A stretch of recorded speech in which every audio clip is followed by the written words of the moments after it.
keep faking love. I keep faking love with you. I've been faking love. I've been faking love. It's true. Now we're breaking up. Now we're breaking up. Ooh, but I've been faking love. I've been faking love with you. Fala, maluco! E aí, sua doida? Eu sou Diogo Imbroise e, Fernanda, você sabe por que um guru, mesmo sem te conhecer bem, sabe exatamente o que você tem que fazer para ter uma vida de sucesso? Sabe? Sabe, pô, sem te conhecer. Eu não sou seu guru, então tá tudo bem. Sabe o que ele tem mais do que você? Ele tem mais é que se fuder. fuder. Sabe não. Se ele não te conhecer, não sabe não. Sem conhecer, sem autoconhecimento, não sabe. Não dá. Ai, Fala tu. não consigo te levar a sério, tá vendo? Talvez eu não deva ser levado a sério. Olá, eu sou Fernanda Sá. E... eu vou usar a frase que eu sempre gosto de repetir. Pode, você deixa? Quem sou eu? Não sou seu guru. Eu sou eu em minhas circunstâncias. Diz aí. Não sei o que isso quer dizer. Não? Essas frases de impacto são só pra pessoa ficar... Então vamos tentar entender o que isso quer dizer? Vamos sim, senhora. Estamos de volta conforme prometido. Sem preguiça. Sem preguiça ou com preguiça. O importante é que estamos de volta. Ou com muita preguiça, no caso. Vamos lá. Nossa jornada pela filosofia. Começamos falando na outra semana sobre propósito. Ano passado ainda, não foi? Passado. E agora a gente vai engrenar e emendar nesse outro tópico, que a gente não chegou a uma conclusão ainda, né? Se vão ser 2 ou 3 episódios. Quantos episódios forem necessários para que esse assunto entre na cabecinha de cada um de vocês? Essa a gente vai começar a área dos questionamentos, que é a filosofia. O primeiro ponto é a gente falar a respeito de autoconhecimento. Opa! Diz aí, guru. Estamos aí? Coach, afins. Seria bom. Que mais coaches, eu sei de alguns que incentivam, sim, pô. Acho que mais coaches incentivassem o autoconhecimento. Sem subidas a um monte, sei lá das quantas. É. Como é que é o nome? Pico do quê? Sei lá. O pico qualquer. Pico da... Pico dos desesperados, coitados. Foda. Coitados, cara. Sem mais sobre o assunto, mas foda. Bom, então a gente vai falar a respeito de uma experiência, né, de reflexão com a nossa própria vida, né, fazer esse convite, abrir esse tópico, chamar vocês que estão aí do outro lado para pensar a respeito de quanto vocês se conhecem, né? Quanto vocês... Se é que se conhecem alguma coisa. Você se conhece? Eu me conheço, Fernanda. Somos pessoas que nos conhecemos bem? Olha, posso afirmar que somos pessoas em um processo de reflexão, o que leva, sim, a um autoconhecimento, mas ele tem fim? Ele acaba esse processo? A não ser quando a gente morre, né? A vida perfeita do Cortella, o Cortella que fala. A vida perfeita, a palavra perfeito quer dizer concluído, finalizada. Então, só dá para você ter uma vida perfeita uma vez que você morreu. Enquanto isso, ela está em construção. Então, estamos nos conhecendo. Não tem fim o processo, então? Bom, quando eu fechar os olhinhos para sempre, ou sei lá, o que quer que vocês acreditem, até lá. Até lá define-se se você se conheceu ou não, porque depois também não dá mais, né? Acabou, o resto fica pra história.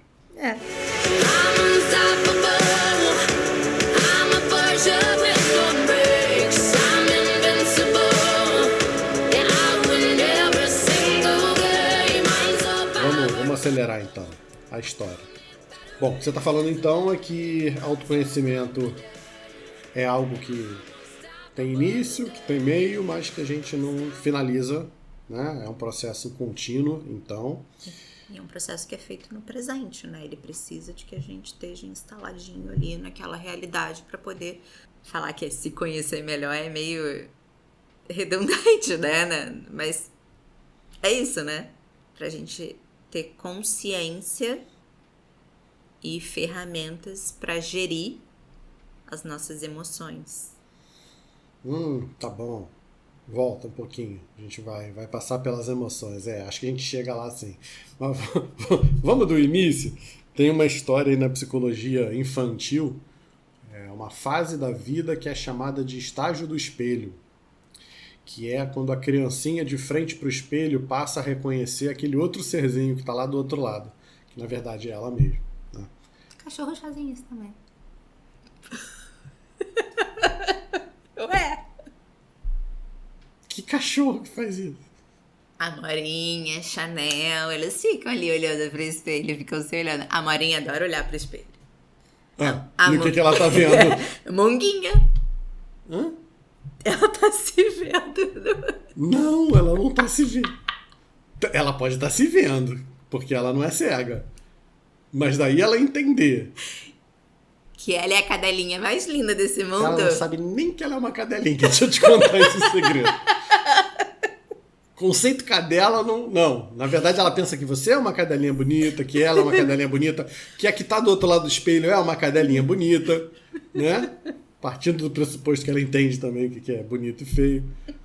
Mas não que quem tá do outro lado é ela. Vai. Tá, então quem é que tá do outro lado? Samara? É você? É a loura do banheiro. Não, vamos lá. Sem referências dos anos 80, os outros não vão saber do que a gente está falando. Bora, Covid. Isso deixa claro pra gente uma pergunta que o ser humano faz, que os outros seres vivos não são capazes de fazer, que é: quem somos nós? O ser humano reflete sobre quem ele é. Ele tem consciência de que ele é um ser. E ele se olha no espelho e ele sabe que quem está do outro lado do espelho é ele. Né? Essa é uma das perguntas que só nós podemos fazer. Então, não. A Amora pode estar olhando para o espelho e vendo qualquer coisa ali. Ela só não tem a consciência de que aquela imagem que está sendo refletida ali é dela. Você pode ter certeza que aquela sobrancelha feia dela, que ela não vai olhar, mexer a patinha assim para dar uma ajeitada, porque ela não sabe que a patinha, né, do lado de lá vai ajeitar aquele serzinho que está do lado de lá também. Então tá, né? Se você tá dizendo. Tá bom. Acredita em mim. Acredito. Beleza, então a gente está falando de um questionamento, né? Mas questionamentos, né? Esse é um deles, mas questionamentos, de uma forma geral, são o que vão acabar motivando as nossas mudanças ao longo da vida, né? Se a gente está falando de um processo de autoconhecimento, que é óbvio, né? Quando eu vou fazer lá aquele processinho que a gente já falou a respeito aqui de anamnese, a anamnese psicológica, que é um pouco diferente do que a Fernanda faz no consultório dela, quer dizer, a pessoa vai fazer um passeio lá pela história dela e enquanto eu conheço ela, ela se reconhece, ela se conhece de novo. E esse caminho, geralmente, é um caminho que dói, né? Para um caralho. Ela vai visitar a dor, ela vai visitar a angústia, ela vai visitar a tristeza, a raiva. Não que o nosso passado seja só isso, mas uma vez que você está disposto a conhecer quem você é, você vai ser uma equação enorme, com muitas variáveis, e algumas delas vão ser essas aí que não vão ser muito agradáveis. Por isso tanta gente, por exemplo, foge de terapia, por isso tanta gente não encara de frente esse processo de autoconhecimento, porque não dá para fazer um autoconhecimento seletivo, né?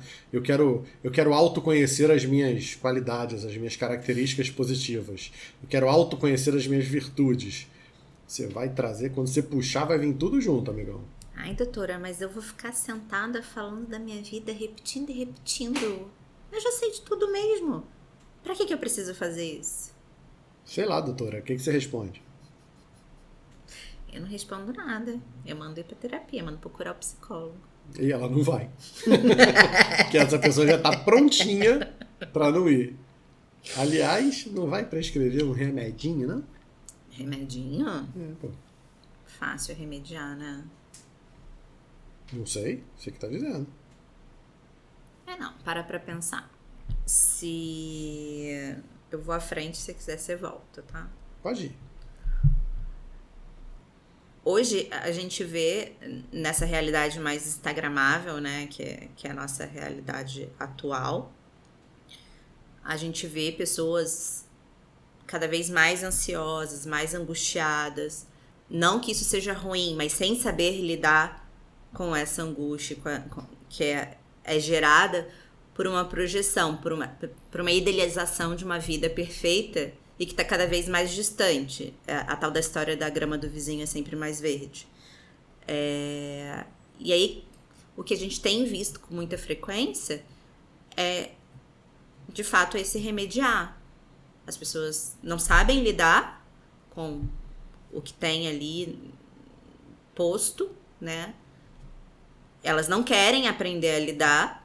Por isso a terapia é tão difícil, esse processo que é sim doloroso e que leva tempo e que requer comprometimento, ele fica de lado porque é muito mais fácil você chegar para o médico e falar o que você está sentindo e você tomar um comprimidinho que vai embotar ali aqueles sintomas desagradáveis e você vai seguir produzindo igual, Mas por que agora? mais ou menos. A grama do vizinho não era mais verde antigamente ou antigamente não tinha remédio?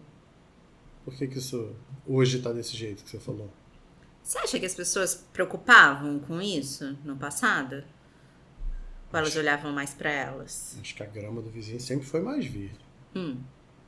E agora tá mais posto à frente? É mais visível? É mais amplo? Não sei, me diz. Não sei. Eu acho que a idealização tá projetada mais longe. Tá. Antigamente você tinha que estudar numa boa escola, fazer uma boa faculdade, entrar numa boa empresa, trabalhar 35 anos, se aposentar e viver na casinha de veraneio lá que você comprou. Né? Agora não, né? Hoje em dia não dá mais. Tudo tem que ser bem perfeito, assim. Hoje em dia não basta você ser bom, você tem que ser o melhor. Você tem que se destacar na tua escola, você tem que passar nos primeiros lugares no Enem, você tem que se formar com CR alto, teu trabalho de conclusão de curso lá, tua monografia tem que ter uma nota excelente, você tem que ser outstanding lá no trabalho, sua namorada, seu namorado tem que ser fodas, você tem que fazer as viagens para os lugares mais legais, você tem que comprar um carro espetacular, você tem que morar num lugar bacana, você tem que ter os melhores amigos, você tem que comer em bons lugares, você tem... Tudo demais. Tudo muito, muito, muito. Né? Então, isso sim gera uma angústia, né? E aí tem a tal da ilusão da maioria, né? Porque eu tô fechado no meu consultório, saindo do 3º para o 4º atendimento do dia, são 11 horas da manhã ainda, e aí quando eu pego o meu Instagram para dar uma olhada, tem 3 pessoas na minha timeline que estão no Nordeste, cada um em uma praia, cada um em um lugar diferente, curtindo, né? Como se não houvesse pandemia, como se a vida fosse estar na praia, como se, né? Então eu olho para isso e falo, cacete, tá todo mundo curtindo a vida, ou seja, eu sigo 1000 pessoas, tem 3 que estão nesse lugar, e como aquilo me bate, isso é o suficiente para eu ter uma ilusão da maioria, que é o está todo mundo fazendo isso. Ó vida, ó céus, a minha vida é uma bosta. Então a gente é o tempo todo punido, né, na verdade, tendo esse reforço negativo, né, de que eu não sou capaz, eu não estou fazendo o suficiente, eu preciso me esforçar mais, eu preciso ter mais e preciso ser melhor, e preciso ter o melhor e não tá dando, porque tem alguém que está melhor do que eu. Aí entra o Instagram que você falou, né? Porque antigamente a grama do vizinho significa tem um vizinho na frente, um de um lado e outro do outro. O do lado direito não tem gramado, da esquerda tem uma grama, mas tá meio... Acabou. Esse era o universo que eu conhecia. Hoje em dia não. Hoje em dia você pode olhar para todos os lados e as pessoas mostram o que querem, né? Então, Cada vez mais essa vida idealizada está sendo projetada para um horizonte muito mais distante. E isso sim faz uma população doente, como você está dizendo. Tá?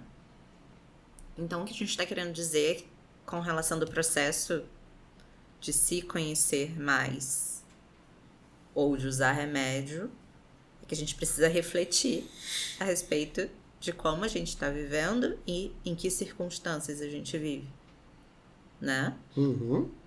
Para a sua realidade é muito mais do que para mim, assim, porque é isso. As pessoas me procuram muito mais com a vontade do remédio do que qualquer outra coisa. Uhum. Meus pacientes todos sabem que na prescrição a primeira coisa que vem vai ser sempre a terapia. Mas, se 30% chega no psicólogo, talvez seja muito. Talvez eu esteja supervalorizando os meus encaminhamentos.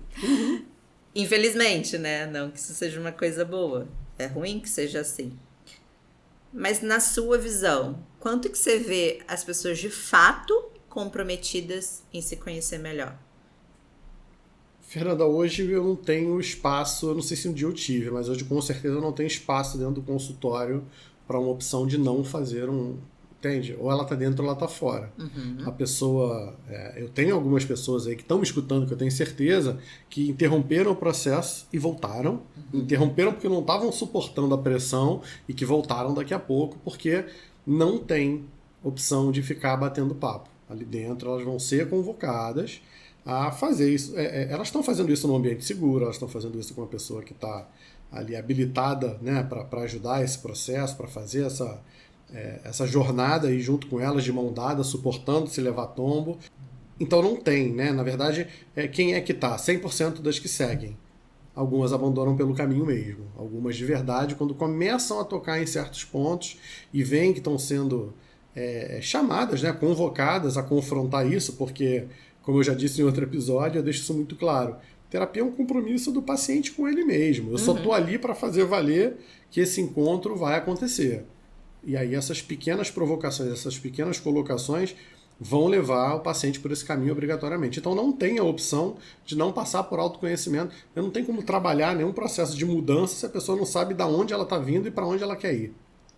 Pois é, mas o que eu vejo é que elas têm muito mais medo da mudança do que de não mudar, de permanecer no mesmo lugar. Eu nunca escutei dentro do consultório alguém falar assim: pô, Diogo, eu morro de medo de não mudar. Pois é. Que deveria ser, né? Imagina, você encontra uma pessoa que você não vê há 10 anos na rua e ela fala assim: Fernanda, olha, que coisa, você não mudou nada. Cara, Que merda, que cara. merda. 10 anos se passaram e você é aquela mesma Fernanda lá, que tinha 17 anos. Não é isso? 27, 78? Não. Cara, as pessoas têm medo de mudar como se o ruim não fosse o contrário.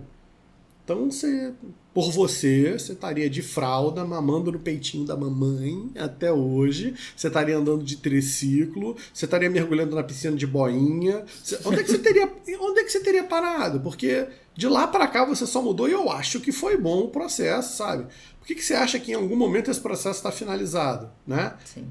Tá bom, agora eu já aprendi o que eu tinha. Agora eu já estou num bom lugar. Agora é só administrar. Agora é só administrar, agora eu não preciso mais mudar. A mudança me dá um medo, mas te disse que a mudança vai ser para pior. Da onde que a gente tira essa ideia de que eu preciso me afincar aqui com unhas e dentes onde eu tô, porque mudança significa... A gente tira de onde a gente não quer ter trabalho, a gente não quer comprometer, a gente não quer gastar tempo, a gente não quer sentir dor, né? Porque viver é isso, é errar, é acertar. Então vai lá, engatinha pro resto da vida, pô. Mas quantos adolescentes de 30, 40 anos você tem dentro do consultório? Porque é isso. Batem e saem. Sim. Mas quantos entram, pelo menos? Não que você tenha eles. Não, batem e saem não, cá entre nós, alguns deles realmente saem da aba da saia da mamãe, se separam lá daquele carinha que tá colocando elas no lugar de... né? Tem tudo. Tem para todo gosto. Então, a gente voltando, né, aproveitando o gancho aí, voltar na ideia do propósito que a gente falou no outro episódio também, Não é um propósito romantizado, aquela coisa de que, eu vou deixar um legado. Não, a ideia é só trazer a gente mais para perto do real, desconectar com esse ideal que está a quilômetros de distância hoje em Essa dia. vida idealizada como perfeita, né? Você tem uma dica boa, dá a dica, vai.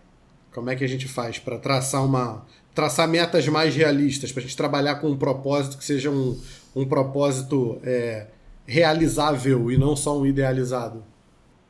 A gente pode pensar. Diz pra mim, qual a sua idade hoje? Hoje eu tenho 41 anos. Mente não, porra, fala a verdade. Completos. Meus cabelos brancos não me deixam mentir. Nem minha dor na coluna. Nem minha dificuldade de emagrecer. Ó, gente, Olha como é que eu me conheço, vocês viu? acham que é só mulher que esconde a idade? Ó, a gente descobrindo aí. Viu? Viu como é que eu me conheço bem? Brincadeiras à parte. Beleza, 41. Com quantos anos você acha que você vai morrer? Quantos anos mais você gostaria de viver? Devo morrer com uns 45. Ah, porra. Ué, tu não sabe? Tu agora joga cartas, búzios, tarô e coisa de não sei o que. Suponhamos que você vai morrer aos 45 anos. Meu Deus. Uau. Ouvindo o outro falando, não parece nem brincadeira. Se você pegar esses 45 e subtrair 41, quanto sobra? Aulas de matemática com a tia Fernanda. Pode contar no dedo? 42, 43, 44, 44 anos. E o que você quer fazer nesses 4 anos? Dá tempo de fazer muita coisa não, dá? Me diz você. Dá, pô. Se você parar pra pensar que hoje você tem mais 4 anos de vida, o quanto que você quer de fato se aproximar daquilo que você pensa ser o ideal para quando você estiver lá no seu leito de morte, você fazer aquela pergunta que a gente fez no episódio anterior, né? Que eu brinquei com você se você tinha vivido o 2021 que você gostaria de ter vivido. E quando você se perguntar, você viveu a vida que você gostaria de ter vivido? E aí? Como é que se aproxima isso? O que falta? Tem que cortar fazer um monte de coisa, né? Tipo? 4 anos. 4 anos? 4 anos as metas vão mudar. As coisas vão mudar agressivamente, assim. Você só tem mais 4 anos para... Porque acho que intuitivamente todo mundo entra, né? Todo mundo é muita gente, mas acho que a grande maioria entra num esquema de que eu vou produzir muito mais por muito tempo e aí depois, em algum momento, a gente faz uma inflexão dessa curva, né? Eu passo a usufruir mais do que eu produzo e tal. 4 anos, essa lógica tem que mudar. Tem que começar a desacelerar já o tempo de produção e passar a aproveitar mais o tempo que eu... Então a gente tá falando de 4 anos de vida desejados. Isso. E aí, qual é o ponto de partida para essa mudança, para mudar as prioridades? Ponto de partida para mudar. Se você chegar a essa conclusão, o que vai fazer você ter algum movimento de mudança? O senso de urgência muda, né, Fernanda? Completamente.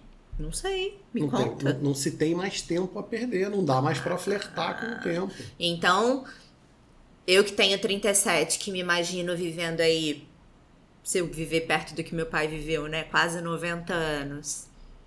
E aí? Dá tempo. Aí dá tempo? Aí foda-se. Aí eu posso continuar empurrando com a barriga até faltarem 4. E aí meu senso de urgência bater e eu falar, puta, agora eu preciso mudar? Acho que eu tô entendendo o que você quer dizer. E eu não respondi 4 de sacanagem também, né? As reflexões, os livros, né, que a gente vê a respeito de pacientes, né, terminais, já citou 2 deles aí recentemente, essas pessoas compartilham sempre uma ideia de que as prioridades mudam, né? O senso de urgência faz a gente olhar para a vida de uma forma diferente e, na verdade, a gente vive a vida como se a gente faz esse esforço de ficar num lugar seguro, né? De um lugar estável, de um lugar que não tenha mudanças, e aí a gente acredita que é quase impossível de eu morrer agora. Porque, afinal de contas, tinha 30, morreu tão jovem, tinha 40, morreu jovem, tinha 50, ele ainda era novo, tinha 60, foi o mais novo da família. tinha 70, ainda tinha vida pela... né? Então a gente gosta de empurrar esse evento lá para longe para a gente poder ganhar um tempo para não fazer nada, é isso? O que me vem mais à cabeça é o fato da gente, né, não é não fazer nada, mas é a gente estar sempre muito mais ligado em ter do que em ser. Então a gente tem muito mais disposição para ter algo mais, seja a viagem, o relacionamento perfeito, o trabalho perfeito, enfim, a conta bancária gorda, do que ser. O que eu vejo são as pessoas se perdendo no caminho, elas querem aquele destino, né, a tal da felicidade, É né? verdade, é verdade.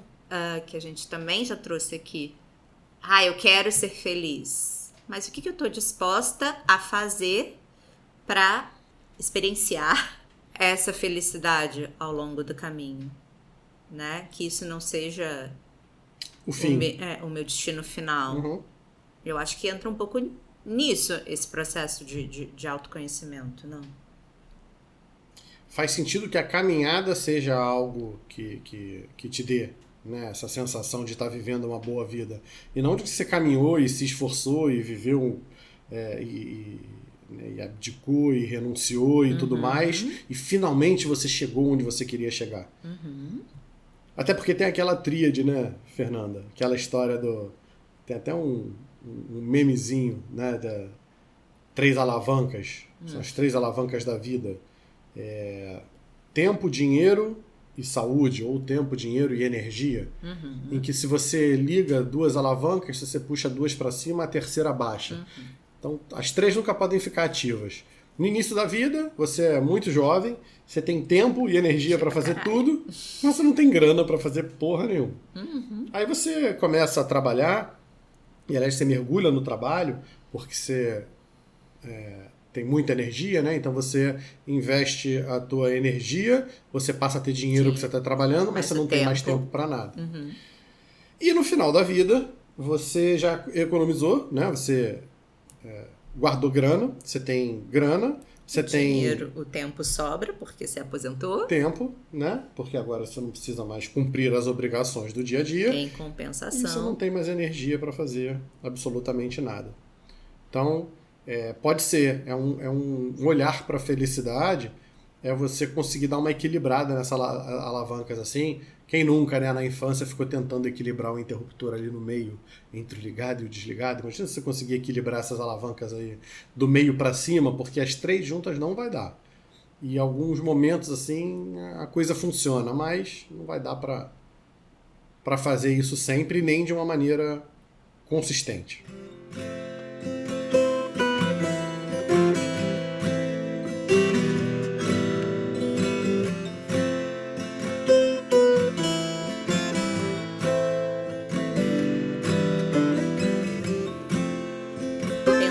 Alavancas, acho que aí a gente consegue fazer link com o que eu falei lá na frente, da gestão das emoções, que você disse que ia falar mais sobre isso.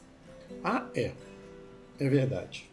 Tem umas coisas, né, no consultório que são marcadas, assim. Quando a pessoa, eu falo, às vezes eu gosto de falar, sabe, Fernando? Não diga. Às vezes eu dou uns 5 minutos falando e eu vejo a pessoa me olhando assim, como dizia um amigo meu, como burro olhando para o palácio. Imagina um burro olhando para um palácio, assim, sem entender. Que porra é essa? Onde é que eu entro? O que é isso? Falei, né, cara? Peraí, deixa eu parar um pouquinho. Vamos respirar? Peraí. Não te ensinaram isso na escola, né, cara? Teus pais não falaram isso também, né, cara? Parece que não é um conhecimento que a gente precisa ter, sabe? Até a gente esbarrar na vida, geralmente num solavanco desses aí, e a gente que se dá conta de que a gente não foi, por exemplo, educado emocionalmente. A gente não tem educação quanto às emoções. Emoções. Falamos de emoções também, em algum episódio desses aí pra trás. Falamos? Não, ainda não. Não sei, é que isso é tão corriqueiro. Precisamos pra falar nós. de emoções. Pois é. Precisamos falar de emoções. Vamos juntar aí depois um episódio pra gente falar de emoções. Mas, bom, basicamente eu vou falar a perspectiva da TCC, né? Da cognitivo-comportamental. Emoções são um repertório, né, que a gente tem que dá conta de processar os conteúdos que a gente interage no mundo. Então, a gente vivencia eventos que não estão no nosso controle. Vivenciando esses eventos, a gente tem um algoritmozinho que diz, olha, quando você vê isso, sente medo. Quando você vê isso, sente raiva. Quando você vê, né? Basicamente, vivenciar, experimentar algumas coisas faz com que você reaja emocionalmente, internamente, né? A isso que está sendo visto, a isso que está sendo vivenciado. Então, a tal da inteligência emocional, que tanto se fala, nada mais é do que uma gestão, uma regulação, uma autorregulação dessas emoções, né? Das que são possíveis de ser reguladas. Na verdade, o que a gente vai regular é lá na ponta, é o comportamento que a gente vai ter. A gente faz, né? Na verdade. As emoções naturais, aí, ditas emoções primárias, são emoções que todo mundo, em qualquer canto, em qualquer momento da vida, vai mostrar. Então, se você pegar uma comida estragada e botar perto do nariz de um bebê, ele vai fazer ânsia de vômito. Então, o nojo ou a repulsa é uma emoção desse tipo e é involuntária a tua resposta a isso. Você não consegue programar uma resposta.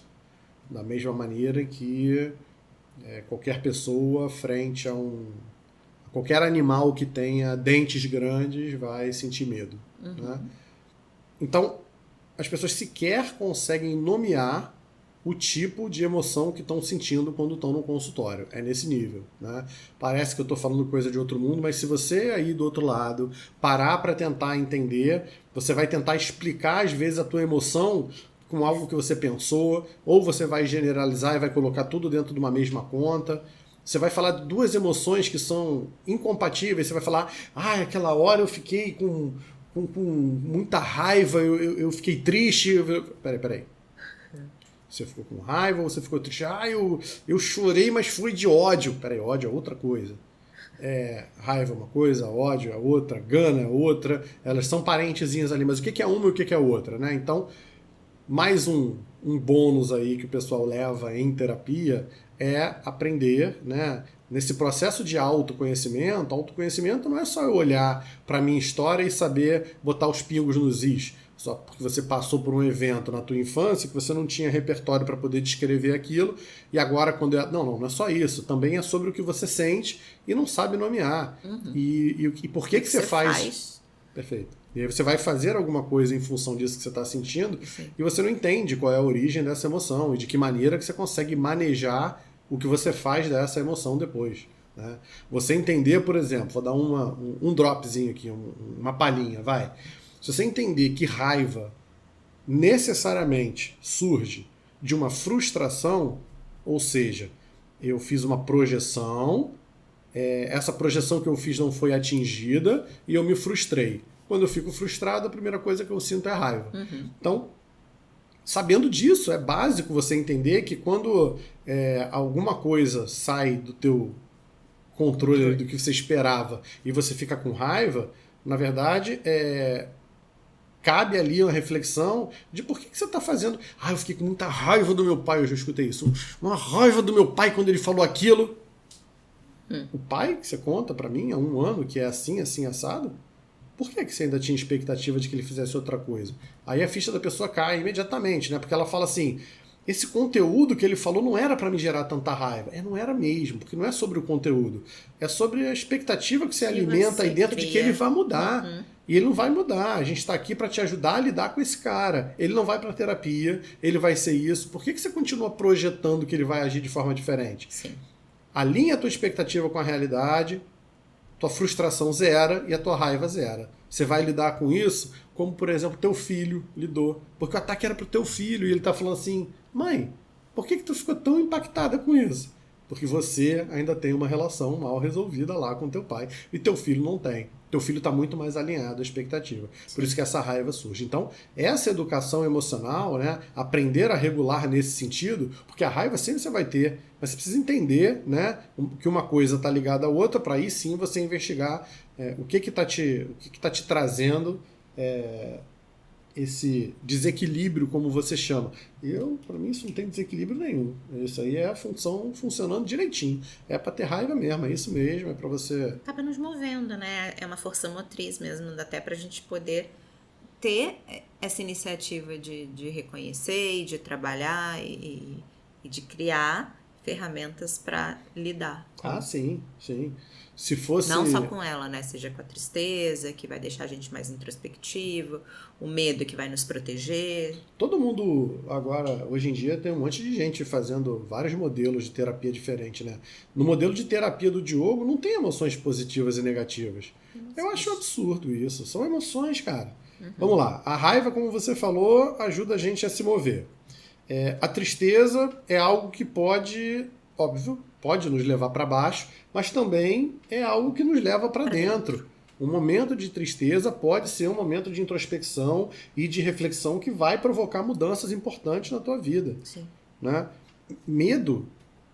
Como é que eu vou evitar o medo? Então eu tenho que subir para andar no parapeito da janela do 10º andar e não vou sentir medo? Medo é uma das principais formas de proteção que a gente tem hoje em dia. Então, enquanto a gente classificar, né, entender que é uma vulnerabilidade sentir medo, raiva, tristeza ou qualquer coisa, e não conhecer exatamente quais são as circunstâncias, como você disse no início, eu sou eu e minhas circunstâncias, então, se na circunstância o que cabe é tristeza, raio, bote a porcaria da cara do lado de fora e vai chorar no enterro que você tem que ir. Não precisa botar óculos escuro. Você não precisa tomar o Rivotril porque você quer fazer uma reunião, porque a reunião é importante com uma pessoa importante. Então, a pessoa ver que você está ali meio inseguro, mostra o valor que você está dando pro evento que você está passando. E não que você é um robô que está do outro lado, né, agindo de maneira neutra quando o evento não te pede uma postura neutra. Isso é interessante. É algo muito, muito recente para mim, né? Ontem, anteontem, não sei, alguém escreveu em uma das minhas caixinhas lá de novo, né? A história da caixinha. Tenho me divertido em respondê-las. E acho que as pessoas têm se divertido em ler as suas respostas. Acho que a coisa tá fluindo, né? Então acho que isso tem me empolgado um pouco. Mas ontem me chamou a atenção que em uma delas, uma amiga, na verdade, muito querida, né, colocou que admira a minha força. E aí eu parei, né? Eu parei, li. Ih, será que ela parou do lado de fora do banheiro? Qual foi a força que ela ouviu você fazendo, Fernanda? Li, reli. Mas, enfim, óbvio que eu, Fernanda, sei o porquê que ela estava escrevendo aquilo, né? Acho que é algo que eu não falo muito. Mas é a ilusão da maioria. Não, e é algo que eu não falo muito, mas recentemente, que você estava falando, né, de botar a cara pra fora, de chorar. Por que eu tô trazendo isso? Então, eu tô no meu processo de luto, né? Nem todo mundo sabe, eu perdi meu pai muito recentemente, tem 20 dias. Hoje eu parei para fazer essa conta aqui. Tem hora que eu paro para pensar e parece que faz tanto tempo, e quando eu me dou conta é tudo muito recente. E no processo de adoecimento dele, eu continuei trabalhando normalmente. Bom, normalmente na medida do que era possível. Dentro do que era possível. Mas assim, eu dei conta da minha agenda, eu me dividi entre o hospital que eu trabalho, consultório, internação, e acompanhar, e enfim, discutir caso com médico assistente e tentar me colocar no papel só de filha, não de médica, e viver minha vida ao mesmo tempo. E as pessoas estranhavam quando me viam, entre aspas, bem, né? Eu escutei de uma colega médica: posso te falar uma coisa? Eu falo. Esses dias eu tenho tido uma vontade tão grande de te dar um abraço, mas você fica nessa sua postura meio durona. E aí eu nunca sei se ele vai ser bem recebido ou se vai ser bem-vindo. Tá vendo aí, ó? Tá repelindo as pessoas. Aí eu ri. Falei, imagina, um abraço é sempre muito bem-vindo. E não é e eu expliquei, não é uma questão de ser durona. Talvez, nesse momento, eu tenha identificado o quão importante e do quão fundamental foi ter algum autoconhecimento e saber gerir as minhas emoções para que eu pudesse dar conta do que era preciso da melhor maneira que fosse possível, né? E aí não é uma questão de eu não tô sentindo nada, eu não choro, não é porque... né? Eu escutei de paciente também que, enfim, quando soube que eu tinha perdido meu pai e também tinha passado pela situação recente, como é que você consegue? Me explica, como é que é isso? Eu me permito, sim, no meu momento, sentir a minha tristeza, me conectar com aquilo, chorar quando tenho vontade de... Mas, ao mesmo tempo, eu sei o quão importante é de eu transformar, né, essa emoção de perda, de raiva, que passa, que é natural nesse momento, em boas recordações mesmo, em lembranças de tudo que foi vivido nos meus 36 anos ao lado dele, de tudo que foi feito. Mas as pessoas... Não é mascarar, né? Não é pegar esse momento para fazer dele um momento bonito de lembranças, mas é... E as pessoas acham que porque ou você não tá choramingando em tudo quanto é canto, ou se vitimizando pela situação, que é porque você não sente, porque você é forte pra caralho. Não é bem por aí. É diferente. Eu reconheço todas as minhas vulnerabilidades. E sei o quanto que foi difícil todo o processo. Foram 2 meses, assim, que exigiram muito de mim. De muitas formas. Mas, ao mesmo tempo, eu sabia e sei do que eu preciso entregar, de qual é o meu papel, do que eu preciso fazer, do que eu precisava fazer, de como eu tinha que me apresentar ao lado da minha mãe, para não desesperá-la desnecessariamente. Então, assim, isso me mostrou o quanto, né, que você perguntou, né, lá no início, do quanto que a gente se conhece. Isso só me mostrou que esse processo aí de 5, 6 anos, quase 6 anos de terapia, tem uma mudança real, né? Se eu parar para lembrar da Fernanda que panicou no 2º ano de residência, que vocês já ouviram essa história, ela não tem nada a ver com a Fernanda que hoje, óbvio, tá muito triste pela perda, mas que ao mesmo tempo tem tem ferramentas para lidar com isso de forma com que não paralise a vida, de que não adoeça, de que isso não vire um transtorno. E eu acho que é um pouco essa questão da gestão de emoção que fica, né? O que é isso que as pessoas enxergam como força? Né? Falei um monte, mas o que é isso que as pessoas enxergam como força? Porque eu sou falha, eu erro, eu sinto, como qualquer outro. E aí eu acho que tem 2 coisas para serem vistas também. As pessoas às vezes confundem fortaleza com aquela pessoa que se esconde atrás de uma armadura, de uma carapaça, porque não querem ter contato com aquilo que traz sofrimento ou que faz, né, ela precisar mudar ou tomar alguma atitude a respeito de alguma situação específica, com você de fato se conhecer, se mostrar vulnerável quando preciso, mas ao mesmo tempo saber lidar com o restante da vida. Barquinho no rio, né, Fernanda? O barquinho tá no rio lá e de vez em quando vem uma correnteza mais forte, uma tromba d'água, seja lá o que for. Tem gente que pega os remos e joga longe. E aí a catástrofe é grande mesmo. Aí vai ser rebocado, vai virar, vai perder o barco, vai naufragar, vai ficar debaixo d'água, E tem gente que, cara, vai tentar remar para fora antes, tem gente que vai segurar o que der, tem gente que vai... Cada um vai lidar com isso da sua forma, né? Essa regulação emocional é o não ficar à deriva, né? Às vezes não tem como mesmo, às vezes a coisa vem, arrebata e puxa a gente para fora. E aí uma boa regulação também é o tempo que você fica fora de combate. Combate aí eu não estou dizendo produzir, trabalhar, eu estou falando é você não paralisar a tua vida, como você bem colocou aí, em função de uma outra vida que se paralisou, né? Separar esse evento e não tem jeito. Aí você falou, você passou por um tema que é batidíssimo em discussões filosóficas, que é o quanto a morte do outro nos convoca para a nossa vida. Não tem jeito. Esse é outro movimento também que só o ser humano faz. Eu consigo olhar para a morte e fazer a projeção da minha, por mais que eu não queira.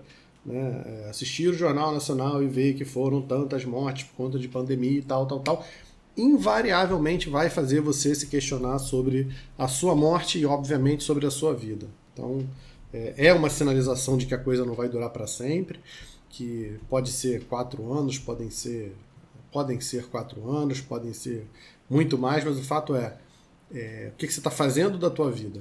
Né? Sim.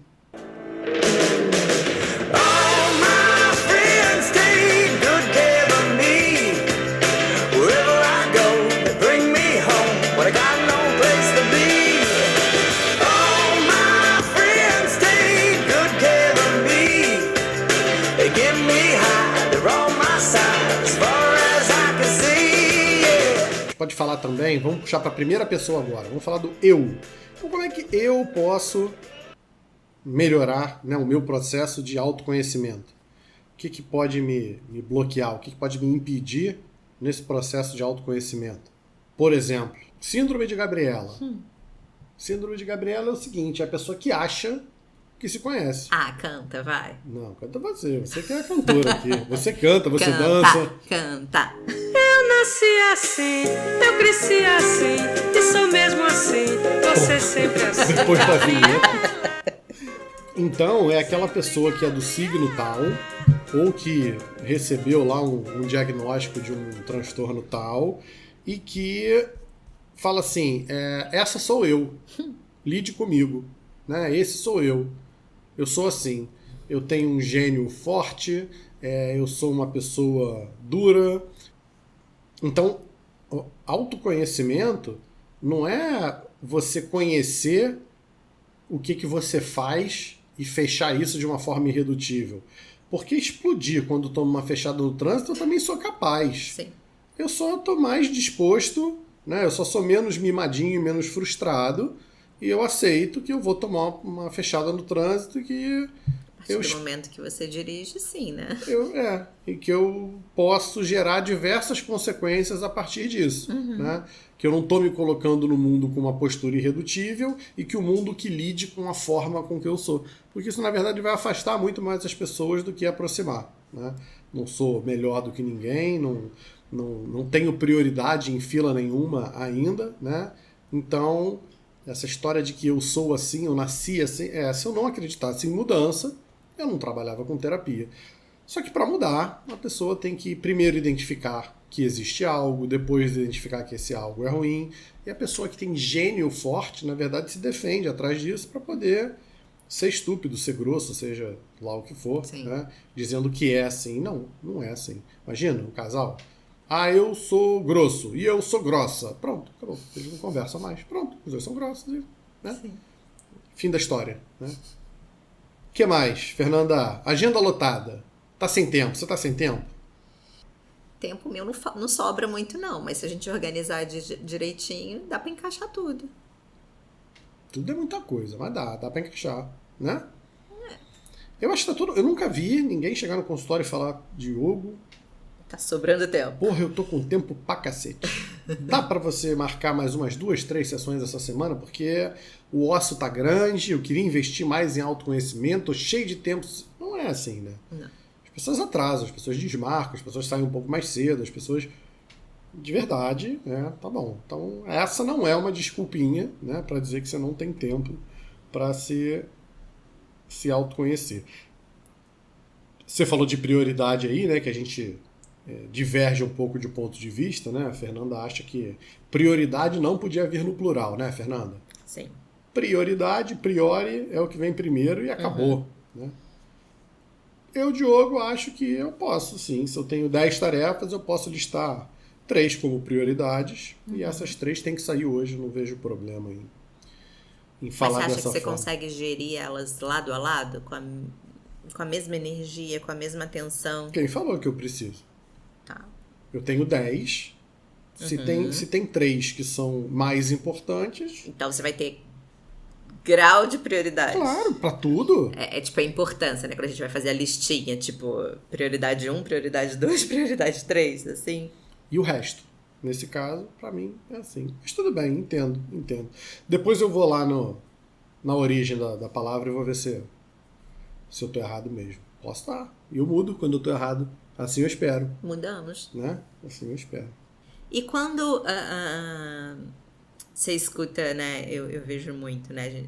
Esse papo de se conhecer e de encaminhar para terapia. Eu escuto muito de paciente. Mas não. Que mas não é psicólogo, doutora. Eu danço, eu corro, sei lá, eu surfo. Pega onda, claro. Sei lá. Meu boxe é minha terapia, minha academia é minha terapia. Tudo é a terapia, menos a terapia Menos propriamente a terapia. dita. Não é não? Tá errado? Qual que é a tua visão disso, assim?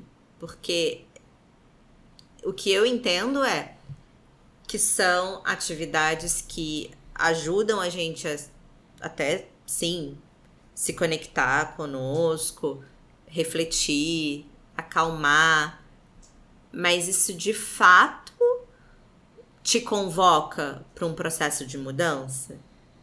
Te convoca para estar ali adquirindo ferramentas para aprender a lidar com as questões que a vida trouxer? Perguntado e respondido, né? É isso, cara. Essa pessoa nunca fez terapia. Ou fez, e é isso. Eu vou falar de novo sobre a convocação, né? Então, o Diogo tá lá para garantir que a pessoa que vai para terapia vai encarar de frente ali as questões que têm sido importantes para ela. Vai ajudar a desenvolver, vai ajudar a desenrolar, a traçar estratégias, a acompanhar. E isso você não faz, por exemplo, quando você tá... Eu adoro correr. Nossa, quando eu tô de cabeça cheia, eu vou correr e volto leve. Sim. Não mudou porra nenhuma na minha vida, né? Mas é bom para refletir, como você falou, é bom para acalmar, é bom porque eu saio dali com ideias, e aí não tem jeito. Se eu sair dali com uma boa ideia, aí eu vou sentar e começa um processo. Aí eu sento, eu pesquiso, eu leio, aí eu falo assim, aí Fernanda, que tal a gente fazer um episódio sobre tal, tal, tal? Né? A coisa realmente pode te trazer um insight, pode te dar uma visão. Mas terapia é muito mais do que isso. Né? O processo de autoconhecimento vai muito além de será que então a forma com que eu estou falando com a minha mulher é exatamente como o meu pai falava com a minha mãe? Pode ser isso, hein? Aí depois você vai e comenta com a tua mulher um dia, mas você sabe que eu acho que isso é porque o meu pai fazia assim com a minha mãe também? E aí o que, Gabriela? E aí você nasceu assim, ou você aprendeu assim, é assim que você vai fazer? Não sai disso? Você só descobriu e não faz nada com isso? Esse autoconhecimento é um autoconhecimento pobre, né? Não é desse que a gente está falando. Exato. E aí, se a gente está convocando a reflexões, né, Fernanda? A palavrinha da vez aí, que é a tal da vulnerabilidade, né? Porque é mais uma coisa que tem uma conotação negativa e que as pessoas não querem falar a respeito. Se você for se autoconhecer, você precisa saber quais são suas vulnerabilidades, né? A pessoa que não conhece suas vulnerabilidades vai com o calcanhar lá do Aquiles, coitadinho, exposto para a guerra. E talvez por isso a imagem que as pessoas tenham de mim seja essa, de força. Porque eu cheguei a um ponto em que eu consigo sim identificar os meus pontos fracos e que tudo bem, né?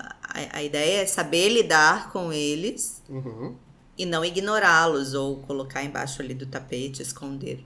Eu acho que ter consciência do teu ponto fraco te faz muito mais forte de verdade, te traz força. O quê? Te bota em melhores condições de viver, vai.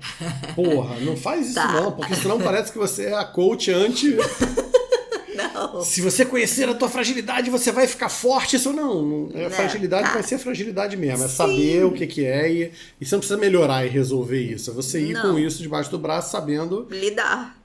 Beleza, tá bom. É lidar conosco, né? Tipo, não vem com esse negócio de inverter sinal das coisas, não, porque o que é ruim mesmo e vai continuar ruim. E não tem problema em expor a tua vulnerabilidade para quem caminha contigo, né? Zero. Mas também é aquilo, né? É para quem caminha contigo.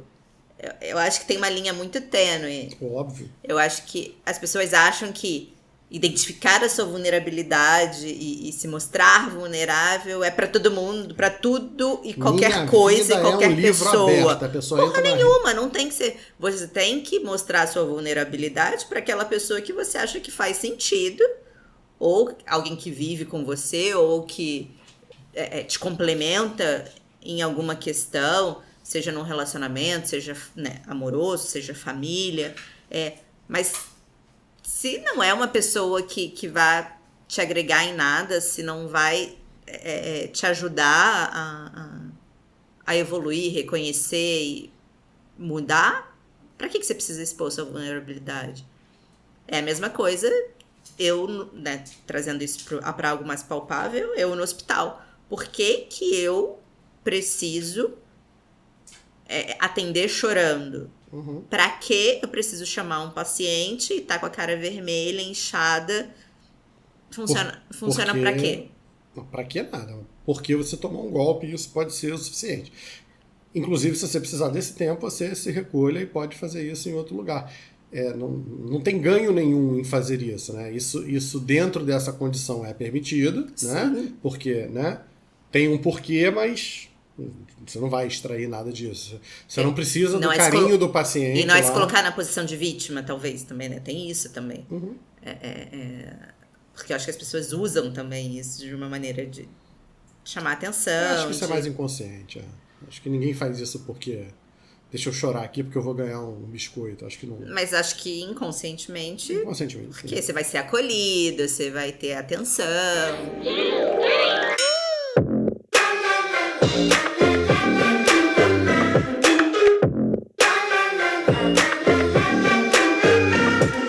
Voice our own. Bom, vamos começar a amarrar então pra gente.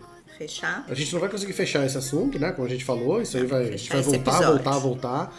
Vamos amarrar isso aqui que a gente falou hoje pra gente poder encerrar com o mínimo de dignidade aqui, pra gente voltar semana que vem falando mais do assunto. Né? Beleza. Dá uma dica aí então, vai. Uma dica. Acho que, conversando com isso que a gente está trazendo, vale você tentar buscar estar ao lado de pessoas que também priorizem o processo de autoconhecimento. Uhum. Acho que você consegue estabelecer, né, relações mais afetivas a partir do momento em que você mesmo consegue reconhecer as suas emoções, a emoção dos outros. Acho que acaba se tornando um processo, uma relação mais empática, Sim, sem dúvida. né? Então, se tiver que ter uma dica, faça terapia e ande com quem também faz. A gente sabe que terapia. Tenha terapia em dia. A dica. Hashtag terapia em dia. Hashtag terapia em dia. E olha que é ela que tá falando isso, não tô vendendo peixe, não. Eu vou fazer o contraponto disso. Reconhecendo que nem todo mundo, né, tem condições.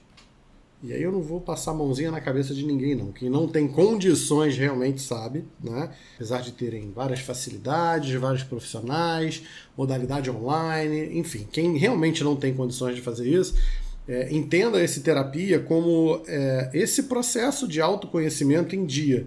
Não o autoconhecimento do olhar o álbum da família lá e ver quem é você no meio da galera. Então, acho que o processo de terapia entra nisso, não? Então, que a terapia não precisa ser necessariamente de frente para um terapeuta, né, no processo formal de terapia ali, mas é algo em que você pare um tempo e se dedique para, de fato, não só investigar, averiguar, entender o que está acontecendo contigo, mas que isso aponte você para mudanças, né? A mudança só acontece na ação. Sentir e pensar, todos nós fazemos. O que vai ser resolutivo vai ser o que a gente colocar em prática, de fato. Então você aí, né, que está do outro lado, que diz que você é grosso, que você é grossa, que você, que você é agressivo, que você eu te convido a fazer assim, tá, eu também posso ser, mas eu não sou, cara. Como é que é? Por que é tão difícil para você flexibilizar? Por que você não consegue fazer esse teu alongamento de neurônio para desenvolver um repertório diferente? Por que a agressividade te parece ser a melhor forma de agir, ainda hoje em dia? 2022, a pessoa ainda está entendendo que a agressividade é uma forma de comunicação mais funcional do que... Peraí, cara, para tudo. Então, autoconhecimento é: o que eu estou fazendo comigo? Por que eu travo nesse ponto? Né? Aceita que você não é assim porque sim. Você é assim porque você tem sido mais reforçado do que punido. E talvez nem esteja, tá? Esteja se enganando. Mas quando você vira para isso e diz que isso não tem solução, isso não tem solução, vira uma profecia de autorrealização. Você, no fundo, sabe que dá. É que vai te dar trabalho. Então, conhecimento é: por que eu faço isso desse jeito? Por que eu não vou parar para tentar... Qual é o mais fácil? Qual é o menor passo que eu posso dar? Quem é a pessoa que sempre é carinhosa comigo, independente do que eu faça? Tenta com essa.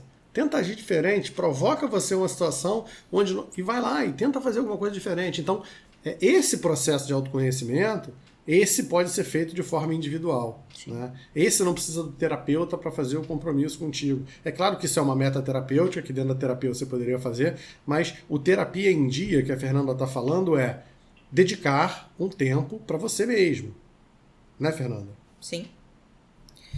E aí, acho que para fechar, a gente pode brincar que quem não reflete, repete.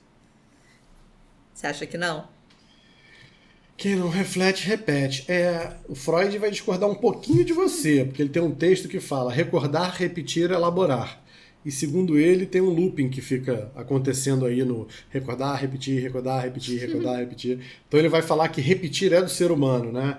O psicanalista fala isso. Não, se deixar passar alguma coisa que o paciente falou, não tem problema, porque ela vai voltar. O paciente repete. A coisa vai se repetir. As coisas se repetem na nossa vida. Então, que as coisas estão meio que desenhadas para funcionar de uma forma, e não estou falando das coisas do universo, estou falando do nosso funcionamento também. Né? A gente monta um modus operandi e vai tentar levar desse jeito aí, sem mudar, sem alterar nada, porque, afinal de contas, a gente tem medo da mudança. Quem não reflete, repete, e repete incondicionalmente e eternamente. Refletir, isso aqui que eu estou convocando, e falar assim: mas por que você precisa ser agressivo? Por que você acha que é tão difícil você... Por que você acha que é na porrada, na gritaria que você vai conseguir resolver as coisas? Tudo bem que você tem 2,5 metros e a vida inteira você sempre foi maior do que quem está ao teu lado. E isso faz você levantar o tom de voz e você... Tá, mas essa é a única forma que você tem de lidar com o mundo? Se você fosse o Stephen Hawking lá, sentado em cima da cadeirinha lá, se você estiver jogando xadrez, o que você vai fazer? Tu vai dar porrada Você não consegue usar outros meios para poder se comunicar e até vencer um argumento com alguém? Muito bem? Estamos de parabéns? Chega. Chega por hoje, né? Tem muita coisa para falar ainda, senão a gente não para. Contem pra gente aí, a gente quer começar a ouvir vocês de volta, né? Então, o espaço tá reaberto, aliás, nunca teve fechado, mas sintam-se à vontade de voltar a nos escrever, sugerir, criticar, elogiar. E eu pergunto pra vocês: quanto tempo do tempo de vocês estão investindo ou dispostos a investir em vocês mesmos? A gente quer saber. Claro que já é um pessoal que está um passo à frente, né, Fernanda? Porque podia estar escutando 1 milhão de outras coisas, e se estão interessados nesse tipo de conversa, é porque vocês sim já estão um passo à frente da grande maioria aí. Não tô jogando biscoitinho dizendo que vocês são melhores do que ninguém, não. Só tô falando que esse assunto, que pra gente é tão agradável, para vocês parece ser também. Então lembra que não basta ficar só passivamente escutando o que a gente está falando. A Fernanda está fazendo, na verdade, uma provocação, né? Essa resposta pode ser interna, vocês podem compartilhar com a gente ou podem ficar com a resposta para vocês mesmos, mas o mais importante é o que vocês vão fazer com essa resposta, né? Reflitam, minimamente. Minimamente. Pesquei pelo menos um tema, não lembro se 2, mas um pelo menos eu pesquei quando a gente abriu a caixinha semana passada de temas novos para desenvolver. A gente não descartou aquilo, realmente tem coisa que vai sair dali. A gente não sabe ainda se vai fazer essa sequência, né, desse Conheça-te a ti mesmo, que pelo que a gente falou hoje aqui, mais um com certeza, talvez mais 2 episódios sobre esse tema. Sim. A gente só não sabe se a gente volta nesse tema depois ou se a gente vai seguir, fechar essa sequência e depois desenvolver os outros. Se vocês quiserem dar a opinião de vocês também. Se ficou muito pesado, falem. Se ficou leve demais e aguçou curiosidade, vocês querem emendar logo e acabar com esse assunto, falem também. Queremos ler e-mails, queremos ler sugestões na próxima, tá? Muito bem. Vamos nessa. Tchau. Tchau, galera. Valeu. Love to love you, baby. Love to love you, baby. Love to love you, baby.